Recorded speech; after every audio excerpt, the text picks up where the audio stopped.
wabarakatuh. Pada hari ini untuk kuliah wastewater treatment kita akan belajar tentang bab oksigen scavenging dalam bidang industri. Seperti diketahui, oksigen itu merupakan salah satu gas terlarut yang menjadi penyebab terjadinya kerusakan karena dia menyebabkan terjadinya korosi. Oksigen scavenging itu bisa diartikan sebagai senyawa penangkap oksigen. Artinya senyawa tersebut memiliki kemampuan secara spontan, dia bisa bereaksi dengan oksigen sehingga dia akan menangkap oksigen terlarut yang ada di dalam air di sistem boiler.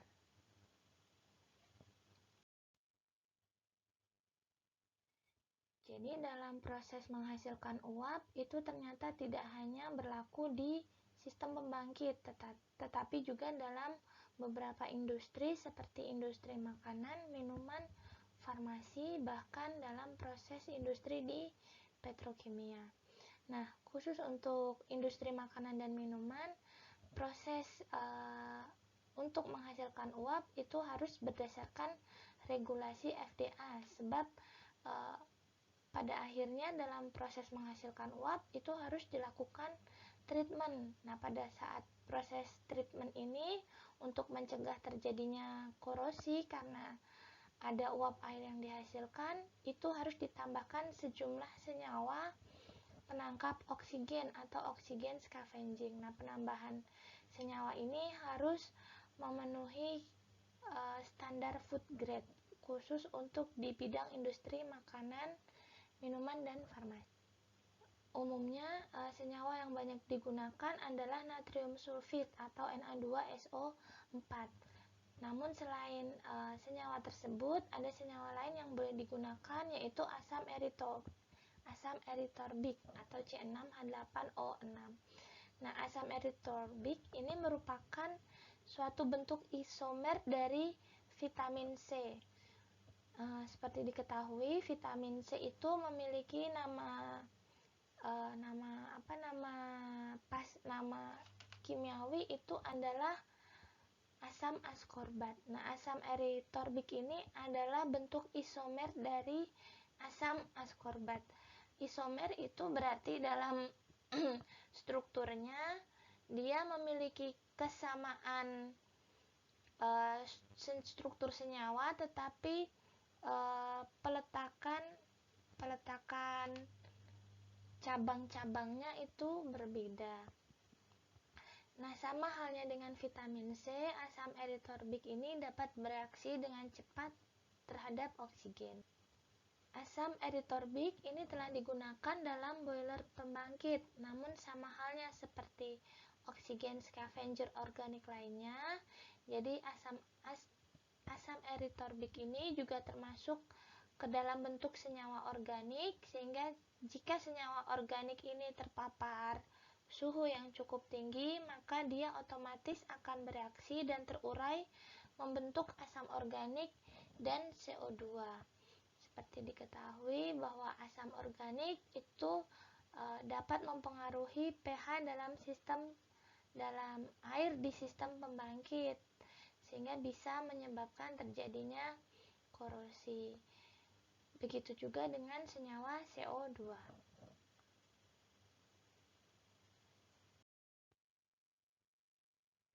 Kemudian ini kita membahas tentang korosi yang dipengaruhi adanya aliran atau flow accelerated corrosion atau biasa disingkat dengan FAC. Aliran ini itu adalah aliran air, sehingga seperti halnya daerah manapun yang terkena aliran air seperti misalnya di pinggir sungai itu bisa terjadi yang namanya erosi. Begitu juga ini dalam sistem pembangkit itu karena dia air itu mengalir dalam proses dia bekerja sehingga terjadi aliran air, itu bisa menyebabkan ada material yang ikut terbawa oleh aliran air. Nah, korosi karena pengaruh aliran atau FAC ini merupakan bentuk korosi yang terjadi karena adanya faktor kimiawi dan mekanis. Nah, korosi jenis ini banyak terjadi di area dengan turbulensi tinggi atau dia banyak aliran udara dalam sistem feed water dengan kondisi penurunan lingkungan yang kuat. Kemudian lokasi terjadi FAC itu adalah di siku pipa feed water, input pada economizer, dan pemanas bertekanan tinggi. Kondisi FAC dapat digambarkan sebagai suatu kondisi di mana korosi yang terjadi karena adanya kondisi yang sangat spesifik.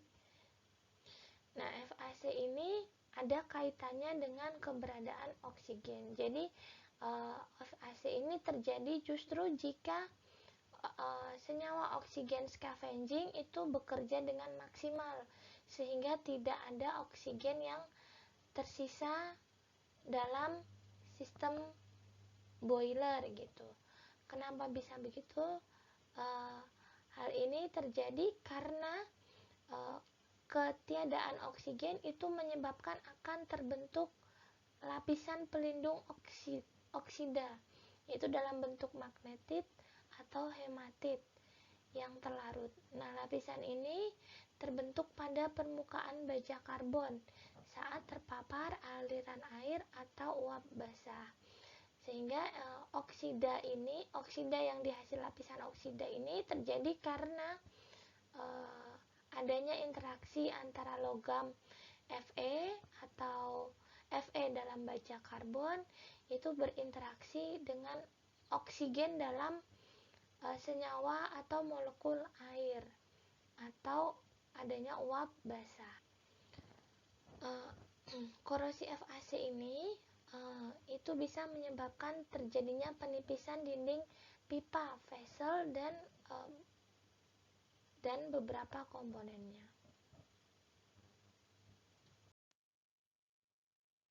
Nah, di sini ini adalah bentuk skema dari terjadinya FAC atau Flow Accelerated Corrosion.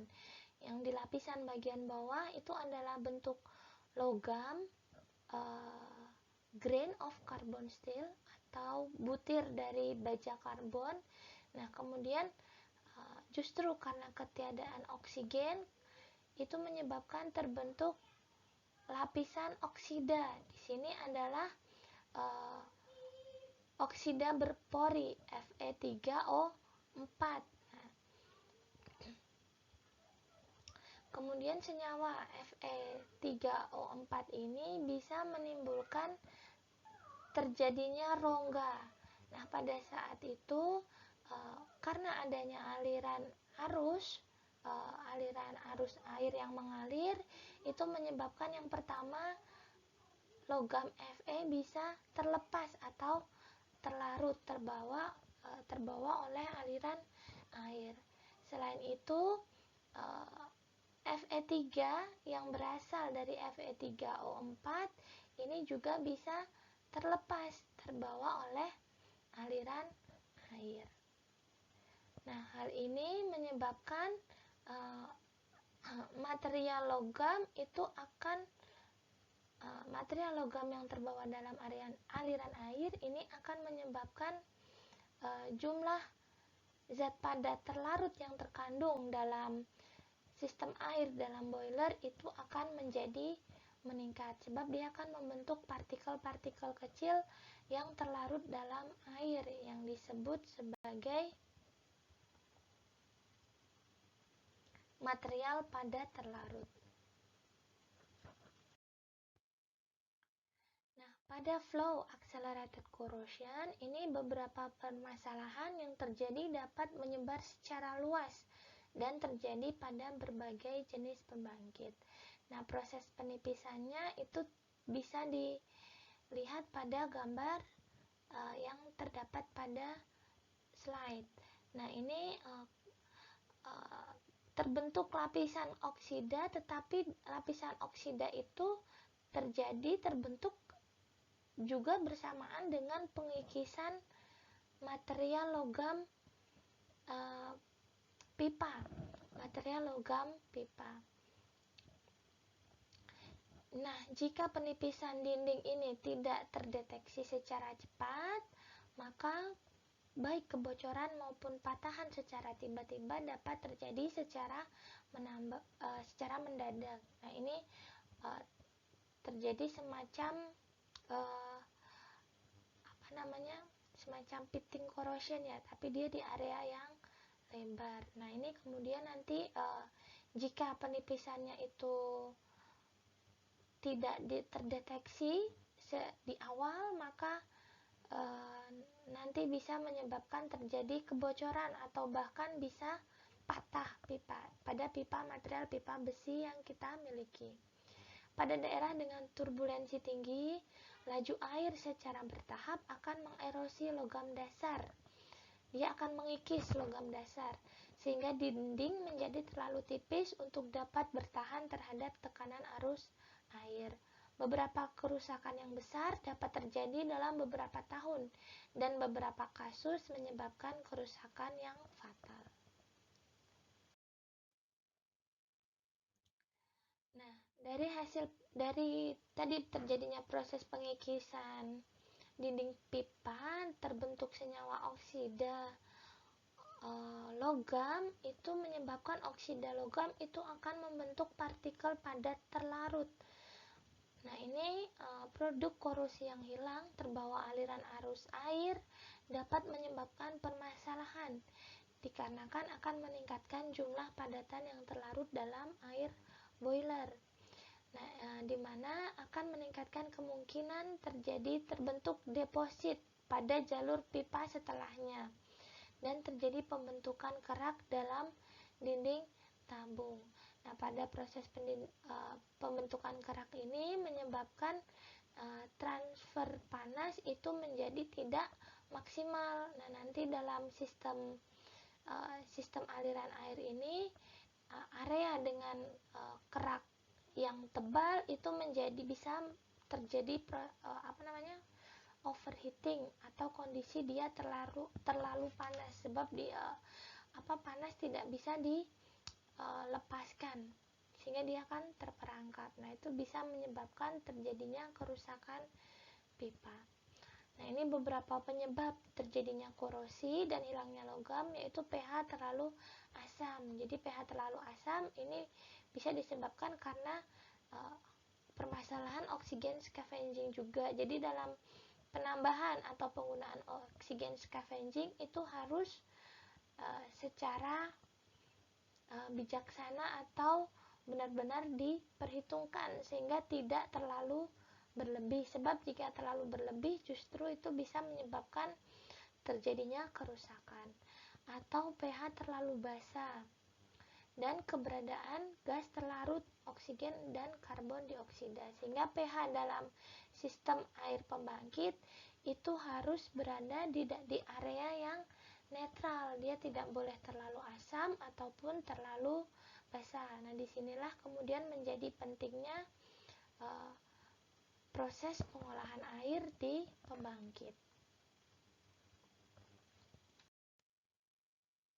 Nah, ini adalah tragedi yang disebabkan oleh adanya FAC, yaitu pada 9 Agustus 2004 di Jepang, di Mihama 3, pipa kondensat itu pecah menyebabkan 5 pekerja meninggal. Nah, ini materialnya itu diketahui baja karbon dengan tekanan 9 bar, temperatur 146 derajat Celcius dan laju aliran 2,1 meter per sekon gitu. Nah, terjadi penipisan dinding pipa, yaitu terjadi penurunan sebesar 0,6 mm. Itu sudah cukup cukup banyak ya, terjadi penurunan atau penipisan dinding sehingga dinding menjadi tidak mampu lagi kapasitasnya untuk menahan aliran air dalam sistem air pembangkit, sehingga kemungkinan terjadi kebocoran atau bahkan pecah.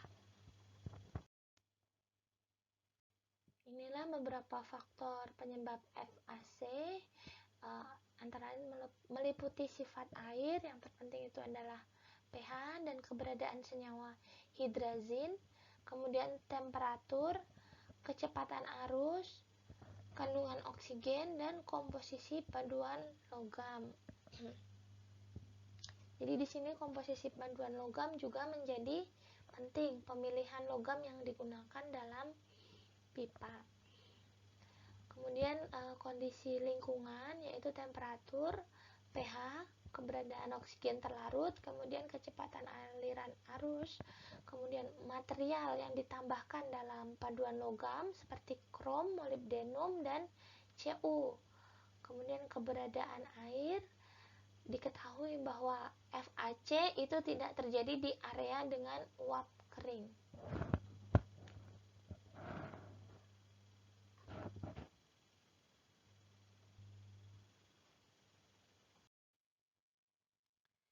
Ini temperatur untuk pada kondisi FAC itu ambang batas temperatur adalah sekitar 100 sampai 250 derajat Celcius. Kemudian laju umum korosi itu terjadi pada suhu 265 sampai 300 derajat Fahrenheit. Jadi ini adalah kurva antara laju korosi dengan temperatur. Jadi ada temperatur maksimal di mana laju korosi itu akan meningkat pesat. Nah, setelah melewati temperatur maksimal tersebut, proses korosi itu terjadi penurunan. Ini adalah umum yang terjadi dalam suatu dalam suatu kondisi. Misalnya kita melakukan penelitian itu yang baik kurvanya itu adalah ada kondisi maksimum. Setelah kondisi maksimum tercapai, maka kondisi kebalikannya atau proses penurunan itu akan terjadi.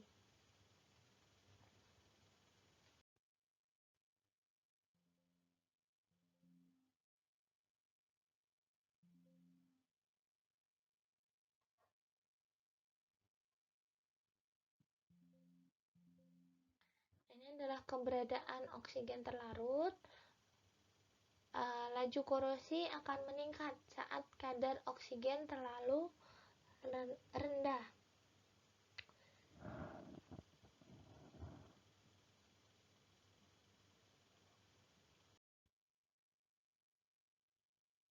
Kemudian ini adalah laju alir dari aliran air dalam sistem pembangkit.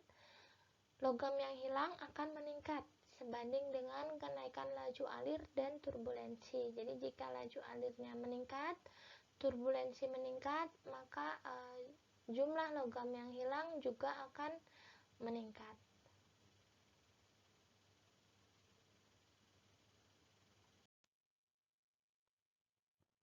Kemudian ini adalah korosi erosi pada baja karbon di uap basah. Sifat kimia air dan laju air merupakan penyebab utama terjadinya FAC atau Flow Accelerated Corrosion, korosi yang terjadi karena adanya aliran arus. Yang menjadi fokus penelitian adalah hubungan antara komposisi kimia baja dan ketahanan korosi. Jadi komposisi kimia itu akan menentukan ketahanan korosi pada logam tersebut. Diketahui bahwa peningkatan kandungan kromium, tembaga, dan molibdenum dapat meningkatkan ketahanan terhadap FAC. Jadi pada proses pembuatan material paduan logam baja karbon itu perlu ditambahkan logam aditif untuk meningkatkan ketahanan terhadap terjadinya korosi.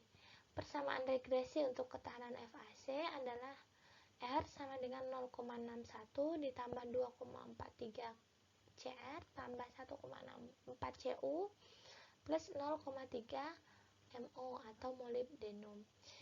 Jika nilai resistansi R itu lebih dari 1, maka diketahui bahwa tidak terjadi kesalahan atau baja atau ketahanan terhadap korosi pada logam tersebut itu cukup tinggi.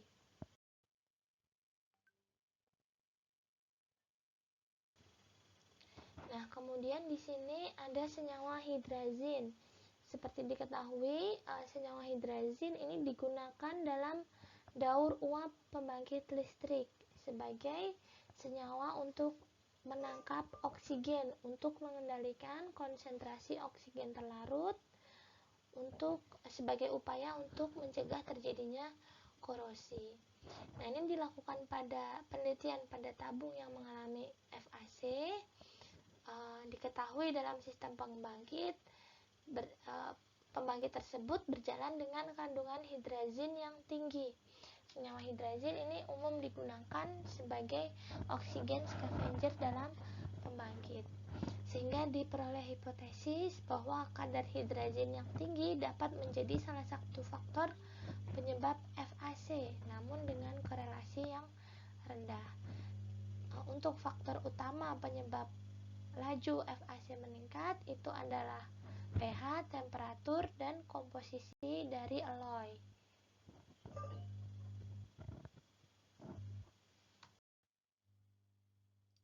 Ini adalah beberapa area yang terdampak, yaitu bisa kalian baca di sini.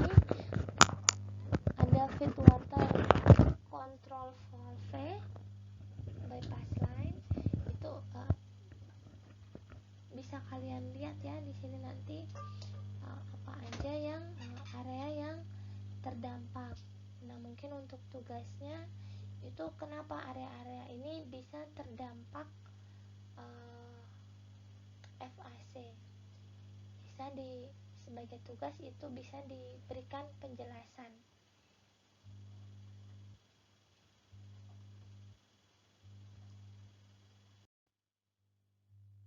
Ada beberapa metode untuk mencegah terjadinya FAC, yaitu teknik dalam pemberian oksigen scavenger. Salah satu caranya justru dengan mengurangi jumlah oksigen scavenger yang ditambahkan, sehingga menyisakan residu oksigen sebesar 1-2 ppb dalam feed water. ppb itu adalah part per billion, atau itu adalah jumlah yang sangat kecil ya, kadar oksigennya, tetapi itu memang harus disisakan. Diketahui bahwa penyisaan residu oksigen itu bisa membantu mencegah terbentuknya lapisan magnetit. Jadi magnetit atau lapisan besi oksida tanpa meningkatkan risiko terjadinya korosi karena keberadaan oksigen sisa yang terlalu banyak. Jadi oksigen sisanya itu memang harus dalam kadar yang sangat rendah, jangan sampai juga terlalu banyak, sebab oksigen itu bisa menyebabkan terjadinya korosi juga. Jadi memang rasa-rasanya itu teknik penambahan oksigen scavenger itu memang harus benar-benar harus benar-benar difikirkan. Ini adalah tantangan ke depan, itu keseimbangan antara penambahan oksigen scavenger dan pencegahan munculnya FAC merupakan salah satu tantangan besar dalam sistem feed water terkait dengan metalurgi, di mana korosi paduan tembaga sangat bergantung pada potensial oksidasi reduksi larutan. Diketahui bahwa jika air yang kita miliki itu memiliki netral, kemudian ada beberapa proses yang dilakukan, kemungkinan terjadinya reaksi reduksi oksidasi itu cukup kecil. Nah, untuk kuliah hari ini, untuk kuliah tentang oksigen scavenging dalam industri dan keberadaan FAC ini saya cukupkan demikian. Untuk tugas itu kalian harus melakukan resume dari kuliah pada hari ini dan dikumpulkan lewat assignment. Demikian kuliah hari ini saya cukupkan untuk materi ini. Terima kasih untuk kehadirannya dan perhatiannya. Saya akhiri. Wassalamualaikum warahmatullahi wabarakatuh.